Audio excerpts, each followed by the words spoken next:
PF commissioner અને enforcement officer 5 લાખની લાંચ લેતા ઝડપાયા. વાપીના આસિસ્ટન્ટ પીએફ કમિશનર અને એન્ફોર્સમેન્ટ ઓફિસરને 5 લાખની લાંચ લેતા એસીબીએ ઝડપ્યા. વલસાડ જિલ્લાના વાપી ખાતે ગંજન 4 રસ્તા પાસે આવેલા સ્નેહદીપ કોમ્પ્લેક્સમાં એસીબીની ટીમે ટ્રેપ ગોઠવી એક ક્લાસ 1 અને બીજા ક્લાસ 2 અધિકારીને 5 લાખના લાંચ કેસમાં પકડ્યા છે.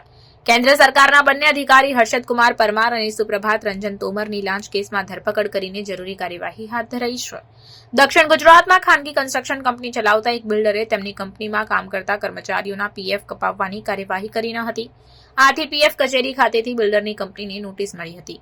સમગ્ર મામલે વાપી પીએફ કચેરી ખાતે કેસ ચાલતો હતો ત્યારે આ મામલામાં કેસનો ઝડપી નિકાલ કરવા તેમજ બિલ્ડરને થનારા દંડની રકમ ઓછી કરવા હર્ષદ, લખુજીભાઈ પરમાર અને સુપ્રભાત રંજન અવનેન્દ્રનાથસિંહ તોમરે ભેગા મળીને 5 લાખ રૂપિયાની લાંચ માંગી હતી. બિલ્ડર લાંચની રકમ આપવા માંગતા નહીં હોવાથી તેમણે ગુજરાત એન્ટી કરપ્શન બ્યુરોના અધિકારીનો સંપર્ક કરી ફરિયાદ કરી હતી.